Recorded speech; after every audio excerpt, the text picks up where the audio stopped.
everybody. Welcome to the Q&A with Shelley Halverson, who is our Special Education Director in the Salt Lake District. And thank you all for joining in tonight. I'm going to go over, my name's Amy Weyrich. I work for the Parent Center. The Parent Center is sponsoring this. So I just wanted to go over a couple housekeeping things before we get started. Many questions were submitted ahead of time, so Shelley's going to go through those questions, but that doesn't mean you can't ask questions all along. So the way we would like to see that happen is if you could write your questions in the chat, and then we will fit them in over the time frame. So make sure that everybody hopefully gets their questions answered tonight. Also, we will be recording this so that if you know somebody who couldn't make it tonight and would want to hear the recording, we'll make that available probably next week by the time we get it together. If you are a Spanish-speaking participant, we will not be having live translation. However, we do have a Spanish-speaking consultant from the Parent Center. Her name's Patricia Vigo, and she's going to be able to translate your questions for Shelley, and then we will then transcribe, or she will then transcribe the evening and make that available next week as well in Spanish. But I'm going to introduce her now so she can speak to the Spanish-speaking participants and explain what I just explained to you. So go ahead, Patricia. You're on mute. Okay. Thank you, Amy. Hola, yo soy Patricia Vigo y vamos a tener la sesión de hoy día de lo que son preguntas y respuestas. Por favor, para las personas que hablan español y tienen alguna pregunta, la pueden hacer en español en la parte del chat y yo voy a enviarlas a las personas que están respondiendo y yo se las voy a contestar en español. También vamos a tener posiblemente se está grabando esta sesión y vamos a poder tener las respuestas muy pronto, la próxima semana, y tratar de hacerlas en español. Muchas gracias. No olviden enviar sus preguntas por el chat en español. Thank you, Amy. Thank you. Well, without further ado, let me introduce Shelley. Most of you know her, but she is our Special Education Director and also over 504 for the Salt Lake City School District. And just really want to thank her ahead of time for being available. We know that there's a lot of anticipation about school starting, and you have a lot of questions, and I'm sure you will have ongoing questions. So without further ado, Shelley, take it away. All right. Thank you for having me. And I'm glad we're doing this again. I actually think it's good for all of us, right? Because information is helpful for all of you and to kind of get into the brain of how the district is approaching things. And it's also good for me because I really value your questions, and a lot of them make me think and help us make better choices and decisions and things like that as we're moving forward. So thank you for letting me come. And does it feel like everything has happened since the last time we were together and everything is still the same since the last time we were together, except for that, as I told Amy, my hair is just getting shorter every time I go. Pretty soon I just won't have any. And that's, I don't know what I'm thinking, but there's quite a few questions here, so I will just get started and I'll read the question and then I'll answer and we'll go from there. So if you have follow-up questions, like Amy said, put them in the chat and she will like flag me down and ask me the question, and we'll proceed like that. So the very first question is, how do we get in contact with our child's 504 coordinators? And I'm really excited because we have Laura Miller here. Laura, wave your hand. Some of you may know Laura, and some of you may not, but she is the 504 liaison for the entire school district. And so number one is, if you've tried calling the school and you haven't gotten a response, a really good person to call next is Laura Miller, because she can make sure you get a response.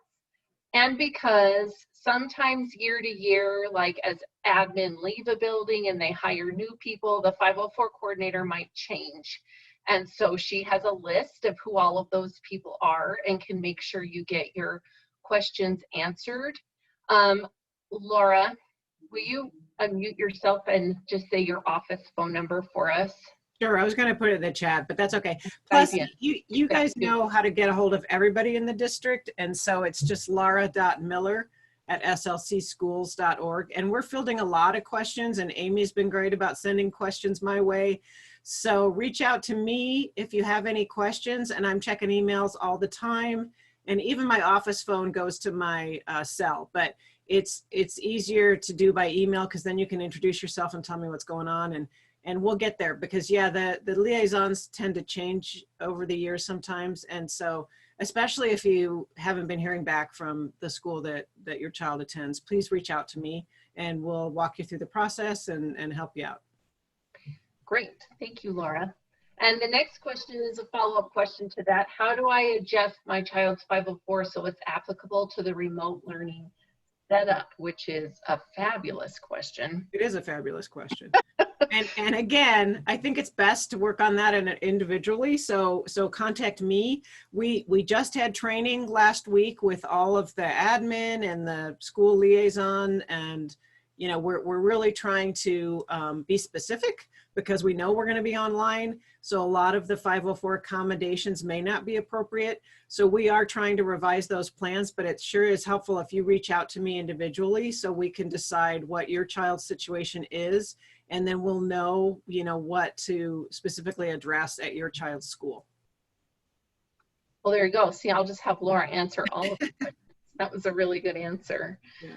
And the other thing to think about too is you're thinking about, you know, concerns you may have based on the experience that you had in the spring. Something to remember is that the district has spent a long time revamping the remote experience so that it isn't like the experience that you had in the spring. And so you may want to find out a little bit about what that is like. And what I can tell you, I can't tell you specifically for your child's school, but for those of you with 504 students, there's a lot more expectations of teachers to be doing synchronous live learning activities with kids. So those of you with high school kids who sat on Canvas and ne'er a teacher in sight in the spring, that is not how it is supposed to be in the fall. And the teachers are supposed to maintain live open office hours on Zoom so kids can come back in and ask questions if they get stuck.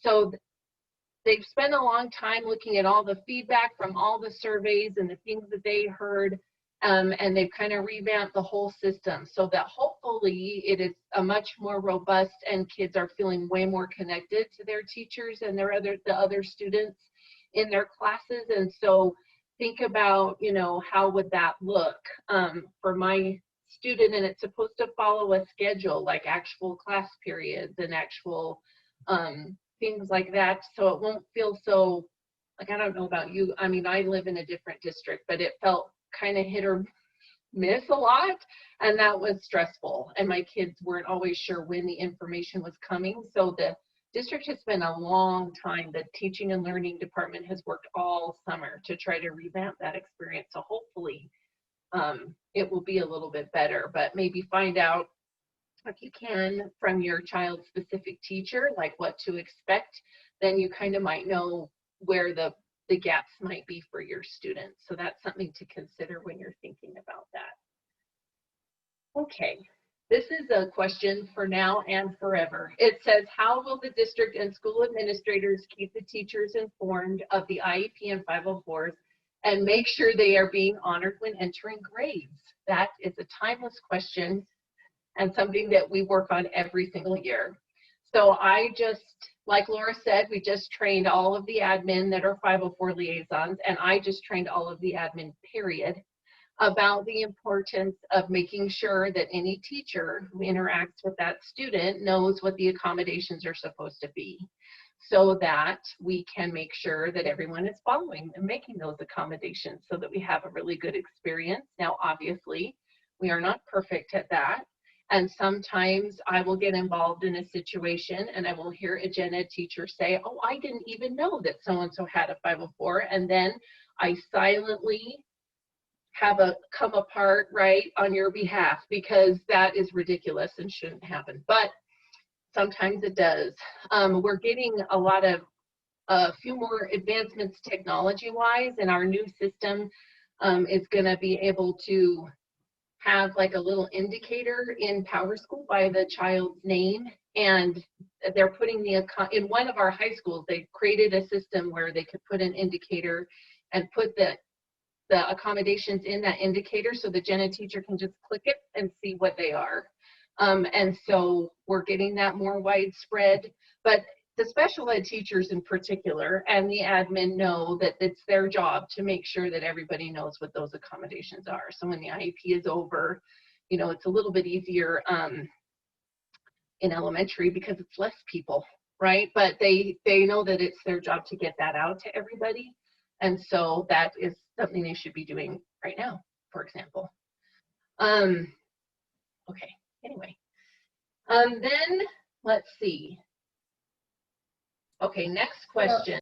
Shelley, Oh. in relation to that last question, before you move on, somebody asked, on that note, you upgraded the district software to give more viable access to all individuals that need access to our kids' IEP and 504 plans, including gen ed teachers. How's that coming along? You kind of answered it, but go ahead. Coming along pretty good. There's been so we got a new IEP platform, and it's run by PowerSchool, which is the student information system that we use, like when you log in to see your kids' schedules and grades and things like that.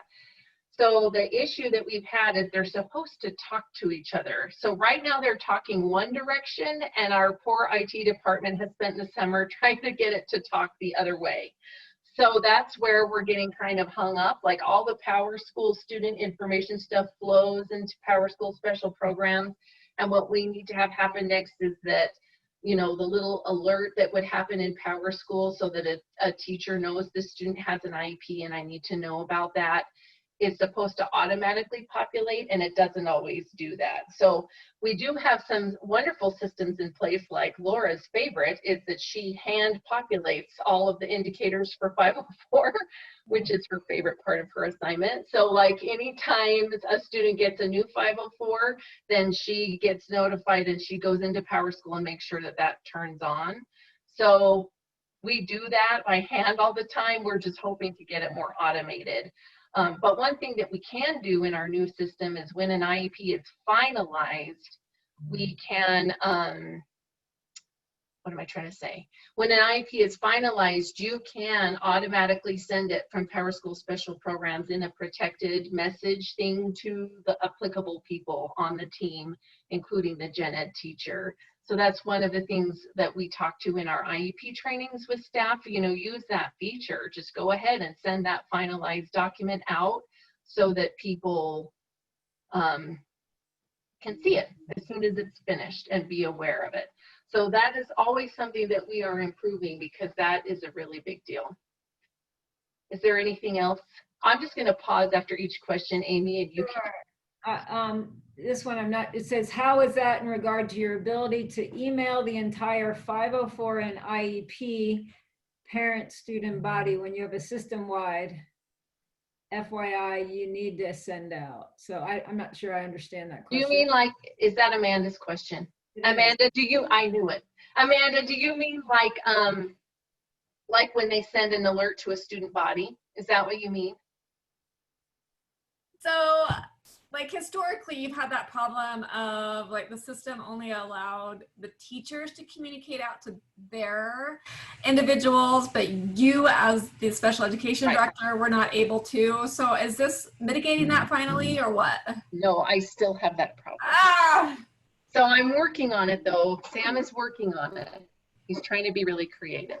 Okay. So what Amanda's talking about is like when a school-wide alert goes out, or something like that, it can only go out if you have students assigned to you in the student information system. Does that make sense? So the principal has all of the students in the school so they could send stuff out to everybody. So, but like me as the special ed director, I don't have any students linked to me. I'm just me. So I can't email just the parents of special ed or just the parents of 504. So that it's complicated, but Sam is working on it. He tells me he thinks there's a solution, which before he told me there was no way to do that. So we're making progress. And I do have to say, like, my like, holy crap, I'm so excited moment. So obviously Tori's special education teacher has always been able to communicate in like mass email to me and her other students.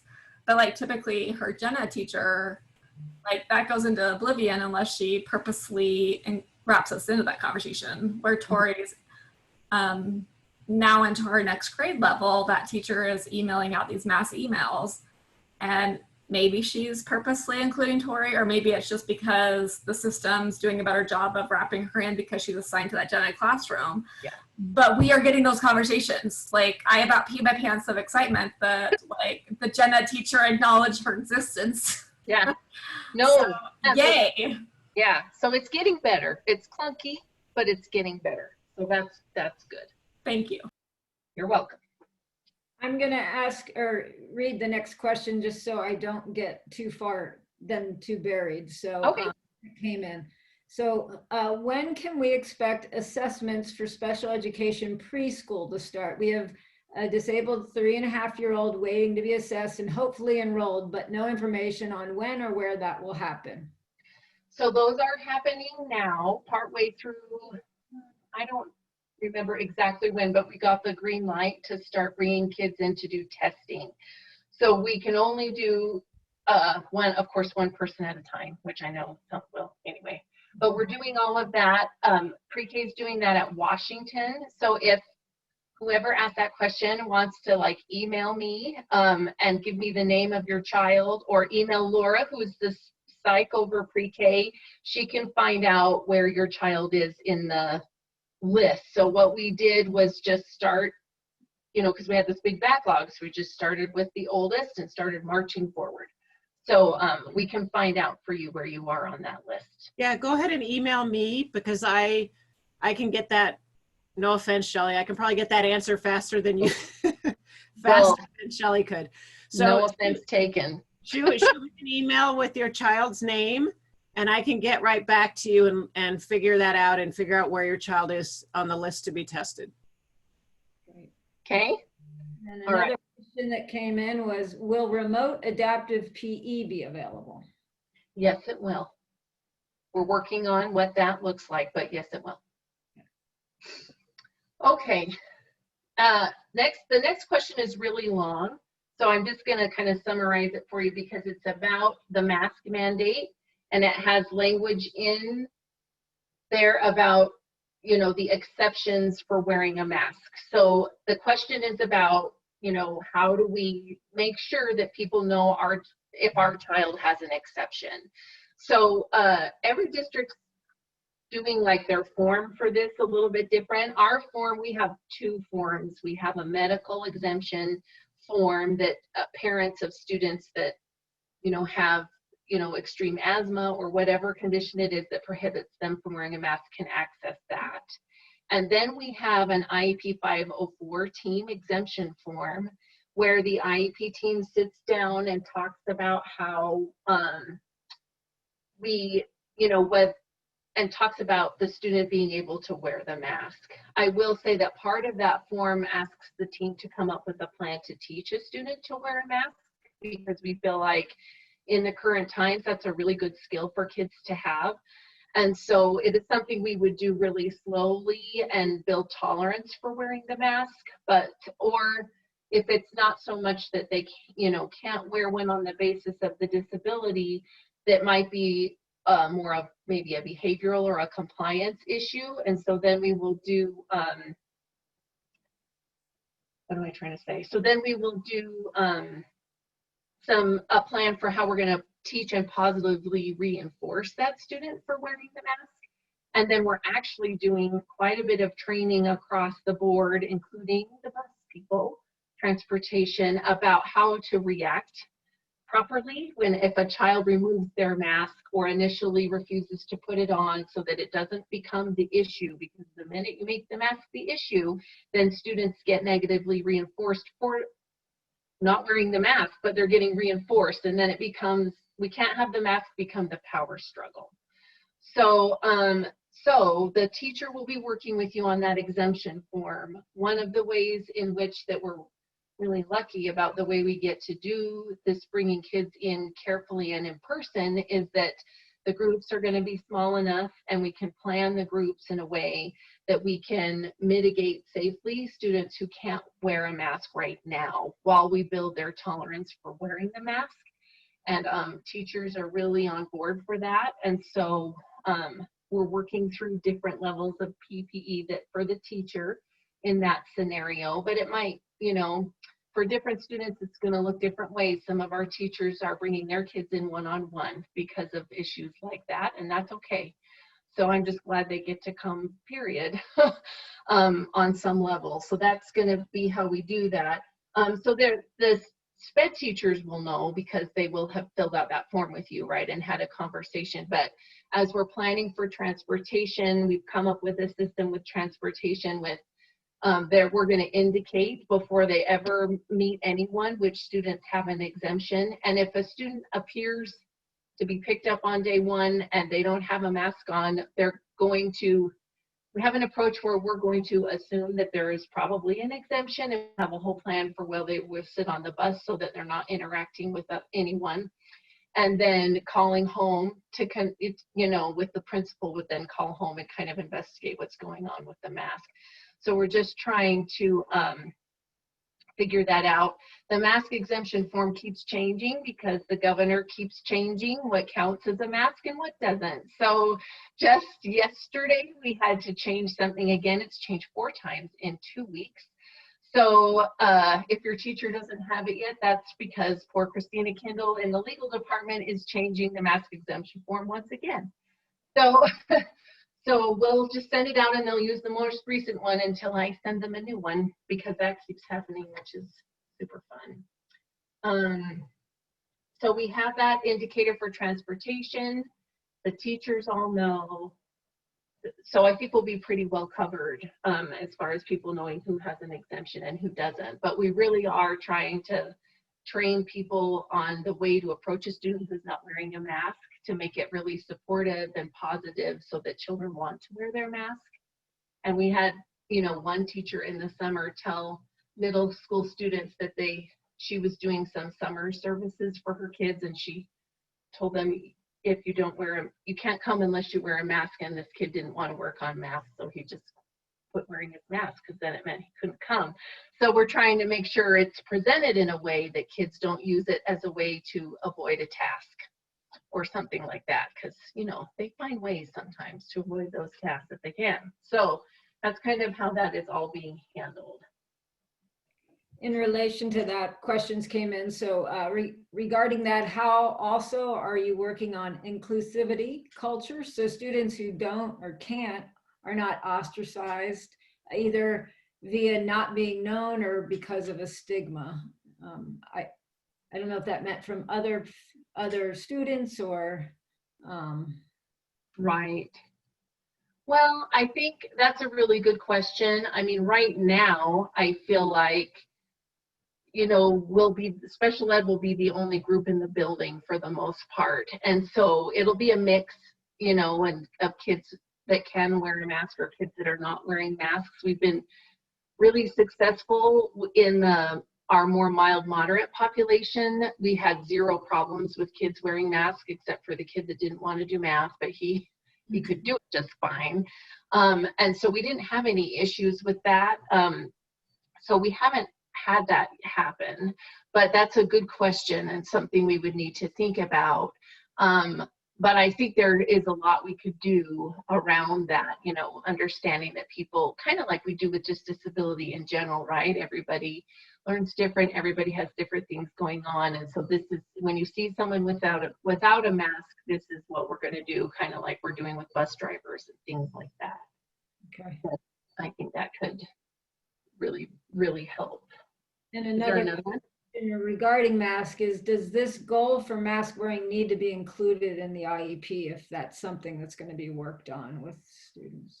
I mean, not necessarily. We'll work on it with any student who has an exemption, and that exemption will be kind of attached to the IEP. So I don't, unless you want that as a goal, and then you could talk to your special education provider about adding it, but it's just something we're going to do. Because we feel like, you know, as a community health issue, there's no reason to believe our kids couldn't learn to do that, which would benefit them a great deal. So that's kind of how we feel about it. But if you wanted to add it, you certainly could. But I don't see why you would need to necessarily, unless you feel like it's not being addressed properly or something like that. But if that's happening, then let us know and we can help navigate that for you. Okay. Hold on a second. Okay, this is a really good question too. So it says, what are the bounds of social and emotional special education evaluation requests and IEPs when a student is succeeding academically in and outside of pandemic times? This is a really good question, and this is something that I feel like we need to do a better job of, because, you know, of course, being educated is bigger than just reading and writing, right? And there's this whole social component, and there's also a social, like as you in the question, a social emotional well-being component. And so I think we have to take those cases one at a time, because that's what we have to do in special ed. But I know that we have been talking as a department internally about being really cautious about getting too hung up, like making sure we're broadening our scope when a request is made for an evaluation, or there is a concern about something that is outside the bounds of academics. And we do that all the time with some of our other disability categories, such as emotionally disturbed or students that have a behavior-based disability. A lot of those students are on grade level, but because they are more externalizing behaviors, it's a little more obvious. And I think where we are growing a lot is what to do with our students that may have more internalizing issues, and like anxiety is on the rise, of course, during the pandemic times.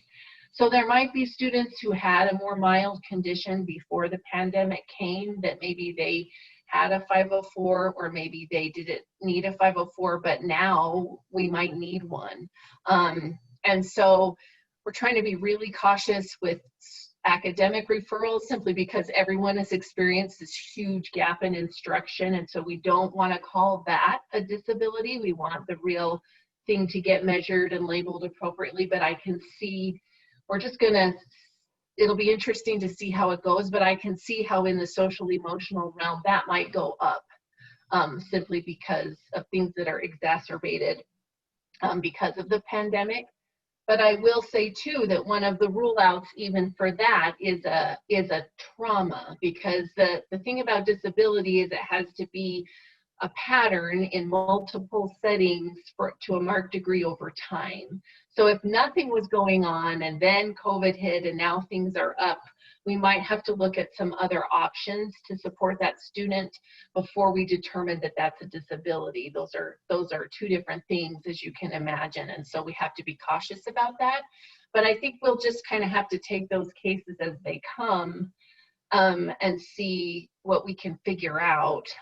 So the hard part is there's no hard and fast bound really in special ed for a lot of things, but I can foresee that happening. I can foresee some of our kids who are already qualified needing more support in some of those social emotional areas now that they didn't maybe need support in before.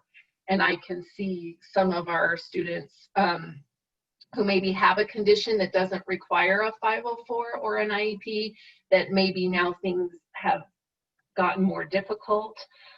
So we're just going to have to tease that out one at a time, and it's going to be tricky, but we're going to take every request at its value and see what we can figure out, and what we need to do.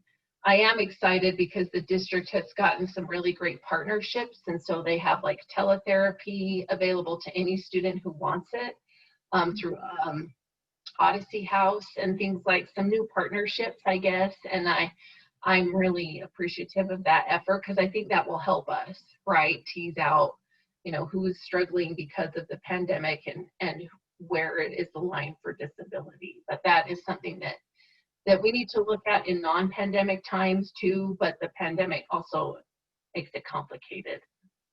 How's that for a long-winded answer? A long-winded answer. Okay. Before you move on, Shelley, another mask question came up. Will adult staff or peer tutors have mask exceptions? No, by and large, no. Unless, I mean, if a gen ed student who's typically a peer tutor needs a mask exemption and we're all in the buildings together, I mean, we'll just be super careful. I mean, we're not gonna put adults without masks in rooms with our kids that are super compromised. We're just not gonna do that. And one thing that our legal department has said, which I really appreciate too, is like we're going to be really serious about the masks and when we grant an exemption, just because the masks are the thing that are going to allow us to come in person. And so we have to make it, you know, and our special education providers are doing something their gen ed colleagues are not doing. And so we owe it to them to be strict about the masks and keep them safe as well so that we can keep doing that. So I have not, to my knowledge, have had any adult be granted a mask exemption. They do that request through HR, so I don't always know all of those things, but I haven't had any special ed providers come to me and say, I can't wear a mask.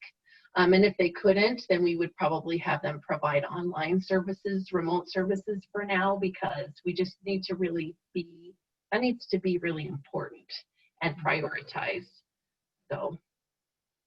Anyway, okay. All right. If we find educational compensatory or recovery services are a big issue once we return, how long do we have to request or determine that and request them? And then it says, my son with autism is hard to tell. Things are chill at home, but also usually that way. It's always been school change, complex social things that are triggers. So regression is hard to measure, no, until he gets back, but we have had subtle signs. So there's no real statute of limitations on how we recover from COVID, number one. Now, if we get back all together, I think the key to the answer to that question is that we have to be back together before we're going to know, especially if what goes on in school is the main, you know, trigger for a student or the main thing where they start to see problems. Until we get back, we're not going to know how far gone we are. So that's number one, is we will wait till we get back. And then the other thing is, depending on the complexity of the disability, some students we may be able to tell right away, you know, and some students it may take us a couple of months and we may need to go through like a break and then see where we're at when they come back. Like, it's not going to be automatic, and it's not like we're going to say you have 60 days, like that would be crazy. So there's no, I mean, obviously if nothing happens for a decade and then you come back to me and you say, I need compensatory services for this, I might go, no, simply because by then, if nothing has happened to demonstrate regression, then we wouldn't be doing that. But I think, you know, some kids it will take us longer to figure out, and it will take us longer time of compensatory services too. So it's going to have to look different depending on the severity of the disability. But you're right, at home you may not know. Some of you know at home it's clear as day the regression that has happened, and it has been a lot. But not everybody's going to know that until they come back to school and all those task demands return and all those kinds of things. So that's a really good question. So the next one is, what will teachers be doing to help build social skills and social engagement online between students and teachers? So we have, you know, a social emotional learning mandate from our school board, which I think is wonderful. And we have a whole department for that now in the district office. And Emily has been working all year, this past year, on welcoming routines. And so she put together a whole bunch of sources for teachers about how to do welcoming routines online. And so lots of classes did what they call morning meetings or the first class meeting of the day, and all of those things can still continue in the remote learning environment. And some of those things may not have continued in the emergency situation we were in the spring, but most teachers are making those plans now. We also have a partnership with the University of Utah, and some of our students in that partnership have been creating like some social skills lessons and things that can be done remotely that we're going to use. And then I'm trying to think of what else I wanted to say. Hold on, I have notes. And then I've also been listening to teachers talking about how they're going to do little brain breaks and things while during the synchronous time of learning, you know, games they can play with their class and have them play with each other in little breakouts to try to build those relationships among the peers as well as with them as they start the new school year. So I can't tell you what a specific teacher's plans are, but I know it's being talked about and supported to make sure that we're taking care of that, and the teachers too. There's been a lot of work that's gone on to make sure teachers are in a good place as well, because that's, you know, it's been stressful on everybody. Okay, the next one is what precautions the students and classrooms are taking to protect against the spread of COVID. So, you know, we've got, like in my office, I think I have 4 different kinds of masks that we are giving to people. We've got cloth masks, we've got disposable masks, we have clear masks so students can see people's faces, and we've got the more heavy duty masks. We've got just a few that are like the medical grade type masks that in some of our classes where kids are more compromised health-wise, we were gonna have the staff use if they felt like they needed to do that. So we have all of that. We have lots of different sanitizing things. We've got hand sanitizer that's a spray, so it's a little lighter and it doesn't dry your hands out as much, so using it as often is not quite so difficult. And so we're going to have, when students arrive, they will wash their and sanitize their hands. When they leave, they'll sanitize their hands. We'll sanitize hands every hour, depending on how long the students are in the room. Students have their own materials. There's no sharing of materials that's going to happen. And then there's time between every group so that we can then wipe down the room, which our custodial staff and facilities has done a really great job of putting that stuff together. So those pictures you saw from like canyons of the 1 spray bottle and the 1 rag, that is not how we play in the Salt Lake City School District. So that's not what they're going to hand out. We also have like one-way traffic patterns. Does that make sense? And we've talked about if you know, like maybe you and another teacher are teaching different things, or you and your para have groups in different rooms and you're going to do different things with different groups. Instead of moving students, we're going to move adults. So the kids are going to move around. We're just minimizing as many transitions as we possibly can. So we will, I'm trying to think of what else. Did I miss something? Anybody that knows me or us? No? You think I got it? Let's see. Oh, then there's like things like there's a separate room for if a child presents with some symptoms, they will go to that room and we will call parents to come and get them. And then HR has this whole elaborate thing for contact tracing should something happen, and different things like that. So all those systems are there and in place, and we're really hopeful that we'll be able to maintain our in-person services as much as possible. So that is why, you know, some of the schedules might look a little wonky because we're just trying to keep everybody going, and we went with, we'd rather have smaller groups and have it be a little wonky and be able to bring the kids in than do a bigger group and then you have 2 weeks and then you're done. So we don't want that. So we're trying to really be careful so that those things can continue to go. Somebody asked, how will students receive their special education services this year? And no, I'm just kidding. You will get we're hoping to bring as many kids in carefully in person as we can, but we will also be doing services remotely. We have some families who are not ready for the in-person, and that's totally fine, and I completely understand that choice. And so part of what Teaching and Learning has done, which has been really nice, is that they've worked pretty closely with us to know what we could do better to provide better online services than in the past. And so we have some specialty platforms for certain groups that we get to use this time around. They also assigned us an educational technology specialist who helps the teachers design online content, which is really nice. We didn't have that support in the spring, and Nicole's nodding vigorously because she's worked with her in developing professional development, and the teachers have loved it, and they know that they're going to be able to provide something better than they were in the spring. So that's been really helpful, is to have all of that come together for us. And so you'll probably get a little of both, because there's not going to be very many students where we provide every single service on the IEP in person, especially because some of those services take place in the gen ed class.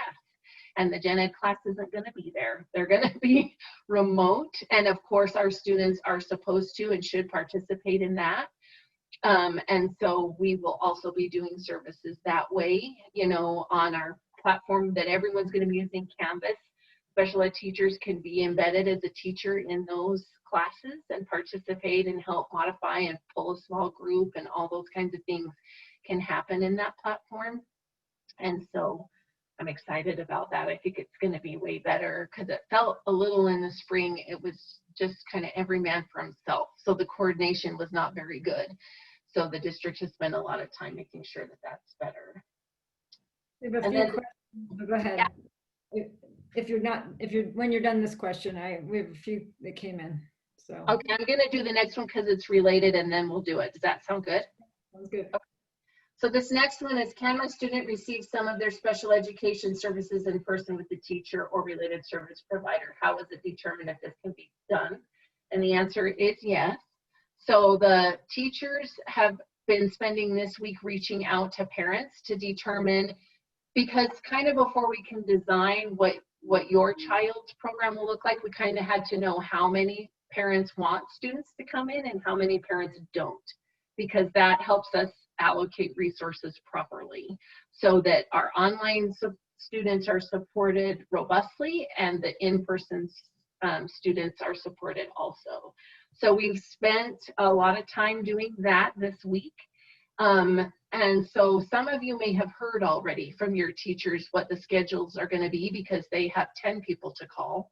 And some of you may not, because they have a lot more people to call before they figure it out. And so some schools are going to be starting right on the 8th with in-person services.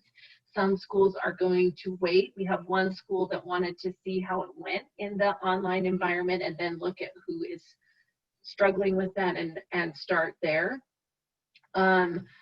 So anyway, so that, yes, that's how, so that can happen. So we just need to call the school where your child is registered and ask that question, and they can help you with that. And if you have trouble with that, then you need to let us know, myself or Nicole, and we can help you. Okay, now hit me, Amy, I'm ready. All right. Attendance has the same importance as before, or is there any new update on that? So there were certain requirements that were waived in the spring because that was an emergency, but because we're not, it feels like an emergency, but they're not kind of looking at it quite the same way. And so they are going to take attendance this year.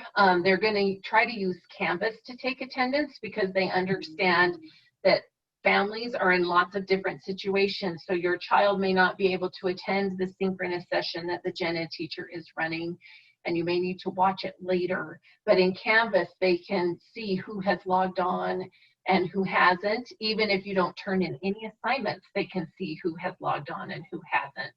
And they can see what you've opened, and they can see all those kinds of things. So that is the plan right now, is to use Canvas to mark attendance. And if that changes, I'll let you know. But that's my understanding as of this week. That was the plan. So Another question that came in is about SCC rules. So admittingly, this is the question. Admittingly, I have not researched all the SCC rules, but is it permissible to include a position of a parent advocate for students with disabilities in the official SCC positions, as well as what ways have SCCs in the past included in their land trust goals language to ensure progression for students with disabilities, not just the gen ed population growth and the SPED community being a passive possible benefiting factor. Okay, let me think for just a second. So you're talking about school community councils. That's what we're talking about, right? Yep. So there have been schools that have chosen to do that. So what we need to do, just by way of advocacy for someone that's interested, as far as getting that widespread, the rules about school community councils are outlined in the written agreement, which is an agreement between SLEA and the district. So if we want sweeping changes to the membership of the school community council, that's where it needs to happen. So that's an interesting concept. And if you're interested in taking that on, I know some people for you to talk to, and I would be happy to hook you up with said people. So either tell Amy or tell me, and we can give you some phone numbers of some people to talk to about that. Because I believe the language in the written agreement now, it has to do with zones of the neighborhood or something like that. And so different people from different, that's what I think it says. I did a lot more with school community council when I was the principal, so I need to look into that. But that is what I would, that's what we need to do, is get it into the written agreement. So I'm chiming in here. That was my question. So Leah is who we're talking about, right? Yep. Okay. And our SEC was just meeting right before this one. I had to cut out, and I suggested the same thing. But I need to find out who the SLEA contact names are. I will send them to you, Miss Amanda Longwell. I know exactly who you need to talk to. Perfect, because that's definitely a hole that we have in this conversation. That is true. I know, like when I taught at Emerson for not forever, for a decade. There you go. And we had that on our, because we had the magnet, the international pathways, and so our principal decided we should have an international pathway parent, program parent, and then we had the neighborhood people, and that's how we did it. But that was the school decision. So if we want it more widespread, that's what we need to do. So I will send you the names and pester me if I don't. I will do that, because I think that universal discussion and that parameter will help this be more of a. Yeah. And of course you can put up on the radar, oh my gosh, radar of the school board, because that agreement is between those two parties. Does that make sense? Yes, thank you. Okay, next question, Shelley. We're getting a few coming in. Is there a set time when groups can start coming into the schools? I thought it would be the 8th, and now my daughter's special education teacher says otherwise. Well, schools is when, oh my gosh, you guys, the 8th is when it can start. It doesn't necessarily have to start that day. So if you have questions about that and we need to find some stuff out, then let me know. We haven't told everyone you have to start on this day because, you know, as it works in special ed, we need people to do things based on the needs of their students. And so different schools have found different approaches work better for the populations in their building, and we want to honor that because we're also trying to honor the fact that, you know, the different areas of our district are impacted different by COVID, and some of the neighborhoods in our district are extremely impacted.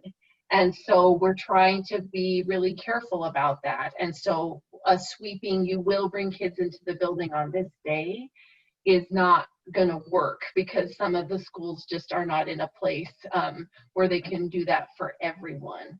So it's, you know, the board told us we had the flexibility and we could consider doing it. They didn't tell us it had to happen. And so, you know, if you get stuck, talk to Amy, talk to me, talk to Nicole, and let us find out what that school is planning. And if we need to say, hey, you need to think about it this way, we will do that. But like I said, there are a few schools that are pumping the brakes a little bit because they want to make sure they get it right. And so they're waiting a week or what have you to make sure that they get it right. And some of them wanted the kids to get up and running in their gen ed class and solid with their peers. And they didn't want to miss any of that the first week of learning the online routines before they started coming out of class, which actually gen ed teachers tend to really appreciate. So that could be part of it too. So let me find out if you need me to find out a specific, and I will, or Nicole will, or we'll make somebody that works for us find out, and then we can get back to you and help you with that. So anyway, I hope another comment that came in regarding something you said earlier is that not all teachers are reaching out. So is that being expected right now, or how long should parents be waiting if they're not hearing from their teacher? What's yes, they should be. I would start calling the school if you can, and if you can't, you know, let us know. Maybe when this is over, I will reach out to them and find out what's going on. Some of the schools that have bigger groups of kids with disabilities in them, it's taking them a little bit, it's more moving parts. So like in high school, I know one high school was like, I don't think we'll be ready on the 8th because they just want to make sure that they've got lunch figured out and all that kind of stuff. And so it just kind of depends on the building, but I'm happy to find out if you have someone you haven't heard from, because even if they didn't know exactly, it would probably be nice for you to hear from them, period, and say, we're really close, this is what we need to know. So let us know. Keith, I saw your comment and I know where you are, so I will ask that question for you. But let us know, so because we can't help you if we don't know that that's not happening. okay? That was a long way for me to say the last part. And then let's see, how would behavioral issues like hand chewing be managed in terms of sanitization, both hand sanitizers and cleaning of surfaces? Ooh, ask a hard question, why don't you?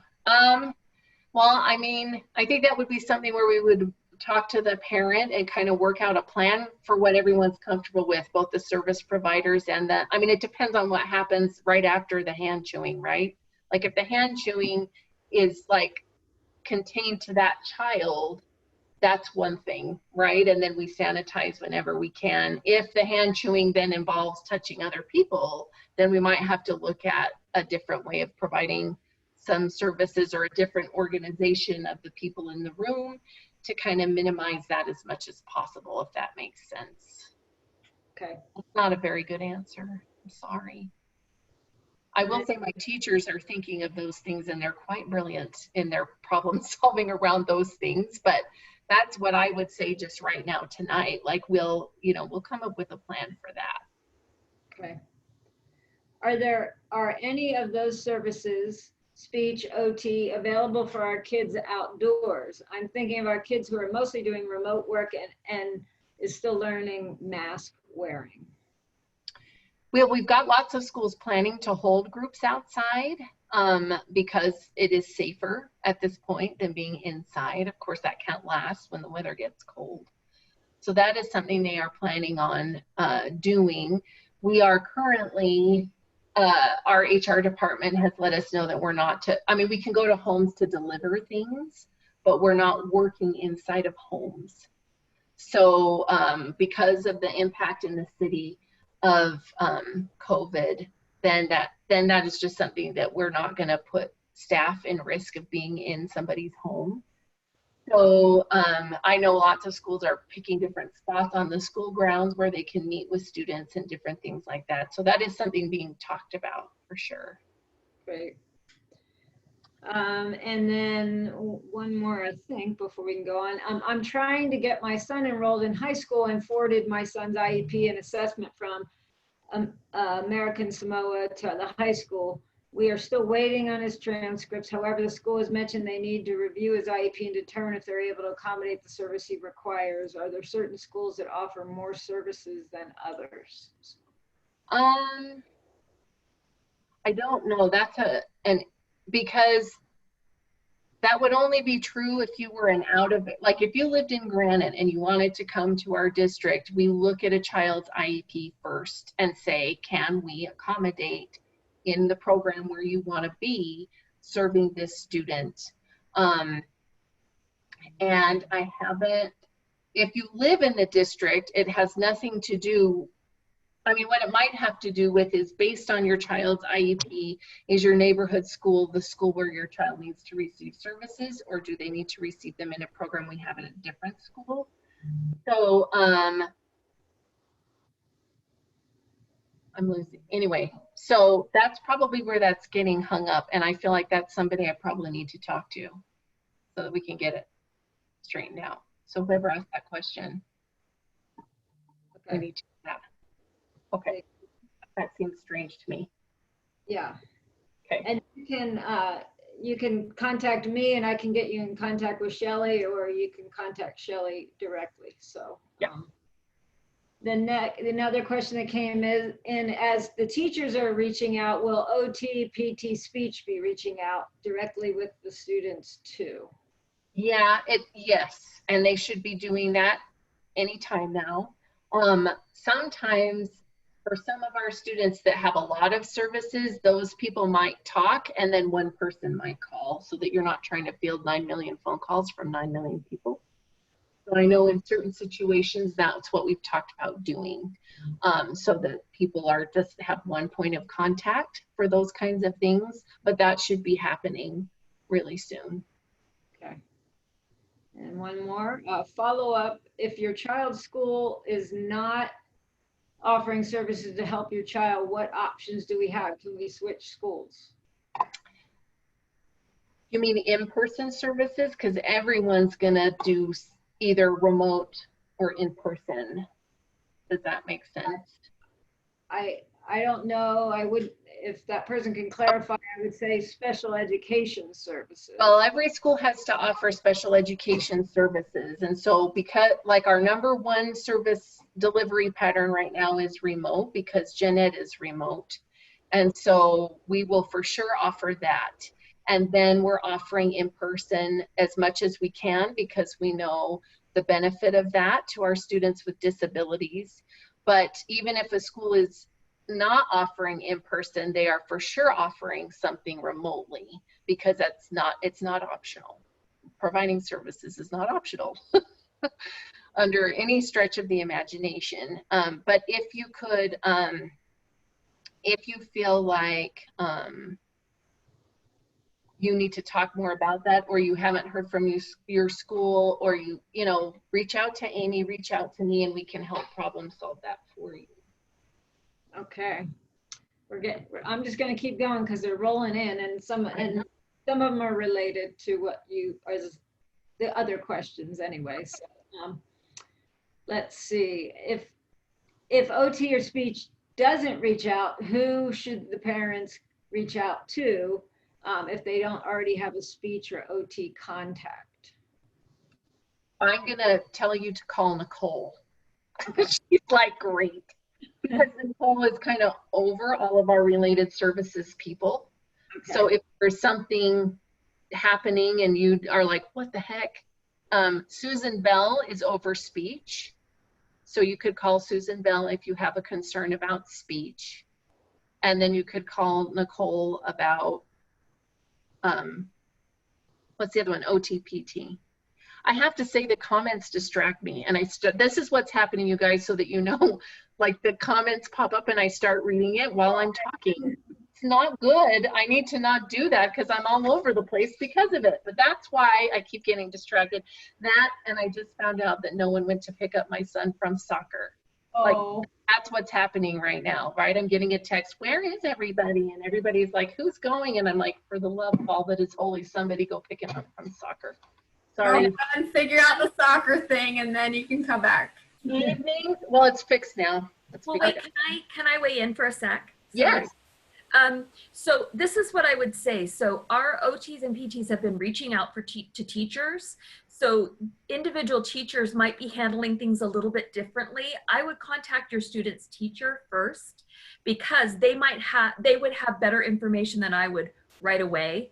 I would happily, and then if you want to follow up with me, if that doesn't get you anywhere, then that would be a better kind of conversation, because I know that OTs and PTs have been reaching out to teachers. They've been contacting teachers all week. And so, you know, in an effort to try to not, again, like Shelley said, have you get a million phone calls from a million different people, we've kind of tried to align that. So reach out to the teacher. If the teacher is, you know, is kind of doesn't have information for you, then reach out to me. That would just be, because I would, like, I'd have to do that same circular of doing that. So it might just be easier for you to find out what the teachers know and what they've been planning with the OTs, PTs, speech people. I mean, they've been busily trying to make those connections and making sure that they're getting a plan in place. So just so you know that that's been happening, and I've been communicating with them. So if that helps. And then I also saw a question about just how to contact me. If you go to the district website, there's a really easy way to like communicate with both Shelley and I. You see got our lovely picture sitting there, and all you have to do is click on that, and I mean, we can respond to you within, you know, a short time. That's, I think, the very easiest way. Calling is hard right now because we're splitting our time between in work and out of work, and truly, like, emailing, we can get to you really fast. So anyway, I hope that's okay, Shelley, if I And my hair is long in my picture. I don't look like my picture anymore at all. Well, that's true. Unfortunately, I just look older than my picture, but it's. Well, and my 2 cents to what you're saying, Nicole, 100% what you're saying, like, as a business professional and as a parent,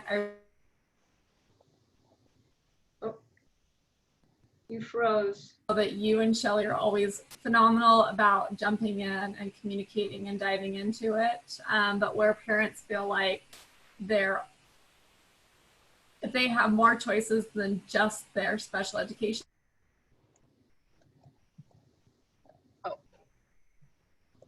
etc., aren't communicating that they can come to you guys and you can connect the dots, even if it's redundant, is massive in that peace of mind, because we are so stressed and so just really at loss and overwhelmed. A typical year, it's hard. COVID year, like, there are days I can't even think straight. So your willingness to even be redundant is phenomenal. Thanks, Amanda. We appreciate that, and we are willing to do that. So. Next question, Shelley. Will IEPs need to be rewritten to accommodate COVID and remote learning? Such a good question, and it was on our list. So now we can do it all at once. So this is I'm going to show you guys something I haven't shown your teachers yet, so you get the first look. So we had to make a plan, right? Because the problem with this whole thing is, even if we start one way in a school year, it will not stay that way, most likely, right? So we start remote. We start with some kids coming in. The kids that are doing online and remote are hybrid kids. And then there's the district's hybrid plan that if we reach a certain threshold, then all kids will start coming in a little bit. And then there's this panacea that we're all dreaming about when we all get to be back in the building together. But even within that, even with the situation we're in now, if there is a classroom or a school that has to be shut down for quarantine for 2 weeks, or something like that, then you're going to have a student who's a hybrid student one day, and then they're remote for 2 weeks, and then they're hybrid again. Or maybe you decide, I don't want any of that jazz, and we're going to stay remote. Like, it like makes me kind of dizzy thinking about it. And so what we are going to try to do, because the answer is yes, we do need to amend IEPs to match the situation that we're in for your student, because your student's needs are going to change in any of those given scenarios. So what your student needs for remote only, or what they need in hybrid, or what they need when we're back in person could look different. And so because nobody wants to have 8 IEP meetings in a year, and your poor teachers can't amend an IEP for 2 weeks and then take it back, what we would like to do when we write your child's, I'm going to talk about 2 scenarios. So one, when your child's IEP is due, we are going to write the IEP for the situation that the child is in. So let's say your IEP is due on September 11th, and your child is coming in for some of their services, and then they're in a gen ed class remote, and they have speech remote, but they come in for some resource services or whatever it is. Then that would be a child who's getting hybrid services. So we would write the IEP for hybrid services. And then, let's see if I have it. I'm going to share my screen, and I'm going to screw it up, because that's what happens every single time I try to share my screen, even after 5 months. Uh-oh, you guys have to enable my screen sharing. Let's see if I can figure out how to do that. You should be able to share now, Shelley. Can I do it now? So what we would like to do is we would, okay, thank you. Sorry, Zoom is talking to me. What we are going to do is we would write the IEP right then and there in that meeting for whatever situation your child is in. And then in that same meeting, can you guys see what I'm sharing? Yes. Give me, okay. We want to fill out an amendment that would apply basically for whatever situation that you're in, because the goal is to be as transparent with you as possible, so that you know, and you would be a part of it then, right? Instead of like in the spring, like everything fell apart and we just kind of told you what was going to happen. Like this would allow us to sit with you and decide, you know, on this addendum or amendment, we would capture what's going to be different. So let's say your student is in a hybrid situation. We write the IEP for the hybrid situation. And then in this first column, we would check the remote box, and we would talk about what's going to be different on the IEP during remote. And then this second column would be in person. We would, and what I mean by in person is like full bore, the whole district's back in person, regular school is back. So if we go back to that in person, what would be different on the IEP? So then as we ebb and flow through the year, we would be able to, you would know what to expect, so that even if your school has been doing hybrid services and then something happens and that school has to shut for 2 weeks, you already know what that means. You already know what to expect from your special education provider, and you've had input into what to expect from your special education provider. Now, obviously, some of you, we had IEPs with you in April. So we can't wait all year to have this conversation, right? So that will be a conversation we will be having now, where your special education teacher will talk to you, and we will talk about, you know, this is what we have written here. How does it look different in this situation? How does it look different in this situation? And then you will already know for the year what to expect when those different scenarios take place. Does that? I hope I explained it okay. But this has been a hard one across the Wasatch Front. I talk to other special ed directors every day, and different people are doing different things, but I feel pretty good about this plan. I feel like we're just trying to be as transparent as possible. And you might decide as a parent, if we're remote only, I want to work on different things. We've had a parent make that request who's like, well, this goal about toileting obviously can't happen when my child is at home, and so I want to work on money, or something along those lines. I mean, it could be that, you know, maybe we have different things we're focusing on if we have to be in lockdown again or what have you when flu season hits. I don't know what that's going to mean, because if that happens, we won't be able to bring anybody in person. So then what does that look like? So that's what we're trying to do with that. And so then you'll kind of know what to expect, which I think would make you feel better. Like Amanda was saying, it's so stressful. If you know what you can expect from special ed in those different scenarios, I feel like that feels a little bit better to everyone. So that's what we're going to do. So you can be expecting those conversations as well. Shelley, can I just emphasize that the teachers haven't seen this at all yet? No, So don't call them tomorrow, please, and say, where's my amendment? Right, they haven't even seen this. So it's going to take a minute for us to train them and get them up to speed. So they know it's coming. Like I've talked them through the process, but we had to create the form and then it has to go through 7 circles of approval, right, before you can use it. So we got final approval today. So they'll get training. I'm going to send information out on Monday.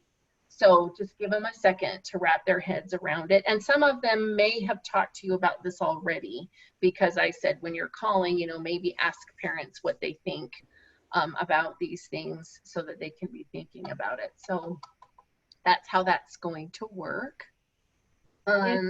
In light of that, there was a question on, as you're going back and forth from these different formats, what is the threshold of in-person shutdown? Well, it kind of depends on how many people are in the building, because the guidelines are on percentages and numbers of cases, and it's all a matter of ratios. So in a single classroom, the threshold is 3. So if there are 3 positive cases in a classroom, then that classroom shuts down, and then there's a different threshold if it's across the whole building. So, and I can't remember what that one is, because that is also along with the governor's definition of a face covering changes. So I can't remember now off the top of my head, but it's all, we're just following whatever guidelines the health department has put out. It's not like the district has picked their own. Does that make sense? So if you check the county health department guidelines, that's what we're following. Do you have any more, Amy, or should I keep going? You can go right now and I'll, yeah. Okay. All right. Hold on. I'm kind of not sure where we are. You left off at the next question is, can my student receive some of their special education? We did that one. Oh, I'm sorry. That's okay. I think it's the last one on the page. Yeah, you're right. How will the school evaluate students' current academic strengths and weaknesses before school starts, and then students' progress after school is in session? It's a really good question. So I know gen ed students, I know our assessment department has picked a variety of parts of assessments we would normally give, and the kids are coming in to take those assessments so that teachers kind of know where their class is, since we didn't take any assessments at the end of the year. So that is starting to happen now, where kids are going in and having those taken. And we've also told special ed teachers that they can bring kids in and give them some assessments and see where the kids are at. And then of course in special ed, it's a really big deal to be documenting progress toward IEP goals, right? So those sessions that happen in person or remotely will include some data collection activities. Special ed is responsible for monitoring that, of course. And then gen ed is using some of the stuff they've always used, but they'll, I'm trying to think, but they'll be using a lot of, you know, what they see in the virtual classroom and assignments and things like that to kind of measure progress as we move along. So that's the answer to that. Okay, let's see. And the next one was, how will the school team update my students' IP to reflect online and or hybrid models of instruction? We just talked about that. And then it says, what if we change our mind about the format of learning? So if I start online but doesn't do well and I want to change them in person at the school or vice versa. So the first line of defense would be to call the special ed teacher and say, you know, I'd like to consider in person for my student, or I'm nervous, like if cases spike and I don't want to do that anymore, and we can fold them into the online version. We don't have any one program that is fully in person or fully remote. So almost all of our programs, parents are kind of split. And so we're making sure that schools organize their resources so that they can cover both well. So we should be able to move kids back and forth in those scenarios if that's what you need to do. It might, if you're doing in person and you're a parent of a student who typically gets transportation, that does take us a few days to get kids routed on the bus if they haven't been routed on the bus. Does that make sense? If they haven't been riding the bus and they're going to, that takes 3 days for it to get set up, because it impacts the entire route when you add somebody. So anyway, did I answer it? I think so. Okay, next question, blah, blah, blah. If my, let's see. Oh, if my child is receiving some special ed services after school, can he also participate with his general education or special education class online? And the answer is yes, and we hope they do. That's what we want. How many hours per week should I expect my child to be in school?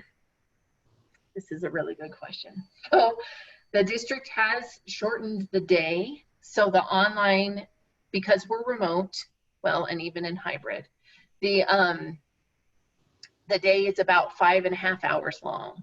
That's the typical day right now. So that's what you can expect. There are, I think, 2 situations where that might be different. It might be a little bit longer, but then it's not every day. Does that make sense? Depending on the program. As far as bringing kids in, I don't think we have very few programs that are going to be in person for that entire amount of time every day, because we're trying to keep groups to a group of no more than 5 kids per an adult. So 6 people in a room. So that means that depending on how many kids want to come in person, we might have had to split the day and be doing half days. We might have had to do every other day or something along those lines, because we need to, we're being really strict about abiding by those guidelines. So the amount of time they're in the building may not reflect like how much time total in the school day there is. You might have been invited to come in for 2 hours. Some schools are doing less time, but they're doing one-on-one, so it might look like that. And that's the max group size. For different populations, teachers have made decisions to have the groups be even smaller. And in some ways, we're accommodating that by spreading out. Since Gen Ed isn't around, we can maybe have a parent in a room with some kids and the teacher in the room with some kids, so we can have kids there longer. It just kind of has depended on the scenario a little bit. But we're trying to really keep those sizes down to the 5 kids with masks and an adult with a mask. And does that change if one child's not wearing a mask, one student? It might, because if it means we have lots of, depending on why, does that make sense, and what that means for the other students, and depending on, we just have to keep everybody safe so that we can keep bringing them in. So there are some situations where we've decided, based on the number of mask exemptions, that we're going to do groups of 2 or the one-on-one. It just kind of depends. Okay. Sorry. Okay. The next question was about children being able to see their teacher's face, and we do have clear masks that we're giving to teachers so that kids can see their face. And then they're kind of funny looking in a lot of ways, but they work great. People can see your mouth when you talk. And so we do have those. So that's good. And then somebody, oh, go ahead. Provide the child with a clear mask. Is that up to the parents? No, we can do that. We have some on order because we've been prioritizing like The number one group that got our clear masks are children with hearing impairments that need to read lips. And then we move down the priority list from there. So lots of our teachers that have students that are nonverbal, right, where the students rely on the teacher's face for cues and things like that. That was the next group. So we've ordered more so that we can, you know, accommodate everybody that wants one, including some students, if we feel like that's part of the deal. And if you're working with a team on your mask exemption, like bring that up. Does that make sense? Like my child, we want him to wear a clear mask and we'll figure it out. So. Okay. Another question came in. Can we have one-to-one with a teacher for 1 hour per day without a mask? If you have a mask exemption, that could work out just fine, right? But we would probably in that time use some of that time to build the child's tolerance for wearing a mask if possible. Okay. So we just need to talk to the school, right? I can't guarantee that necessarily, but we can talk to the school and see what the plans are. Okay. Okay, and this is the question of all questions. So how do I keep my son with severe ADHD and extremely little self-guidance tendencies to get online school when I am a single parent and out working during the school days? What is the district able to provide? So this is part of the reason that we asked the board for flexibility to bring kids in when we could, because we know that even if you're home, it's different when mom's asking you to do certain things, right, than when other people are asking. And so those are all part of the reasons, is we know that in those situations, it's just, if somebody's not right there, it's not going to happen. And that's one of the groups that we asked everyone to prioritize, is kids that may need a heavy amount of prompting, right, to stay on task or to attend to a task and stay engaged. And so that's one of the big things that's happening. This is an issue for a lot of families, and so a lot of families with 2 working parents. So I know as far as like gen ed or whole group instruction goes, they've asked everyone to record all of those sessions and post them later so that families that are working during the day can access them later if they need to. I know I was part of a really big meeting. I mean, this is something our interim superintendent, Mr. Madden, talks about quite often, and he is looking at some creative community-based situations that we could possibly provide some support for kids who need that during the day. But I am not aware of where that is right now. And so you'll hear about it if it's able to happen, but we had a huge meeting with like the United Way and the library system and all these different groups from the city and the county to try to figure out if there was a way that we could support kids during the day that may not have that parent support. And I was included in all of that because of course it would impact students with disabilities a great deal, but that is something that is super hard that we're trying to find a workaround for. But that is part of why we were super grateful for the chance to provide in-person services, because we know, especially a student in a case like that, they need that in-person support to be able to access the things that they need to access. Okay. Question came in, will parents be notified if one student in the class or in the school is COVID positive? I believe so. I believe in the class for sure. I'd have to check on the protocol for if there's a case in the school, because the health department gets involved immediately and all the tracing starts to happen if there's a positive case. So then if you've been exposed and they define that as within 6 feet for 15 minutes or longer, then you will be notified you've been exposed to a positive case of COVID and they'll have you go get a test. Okay.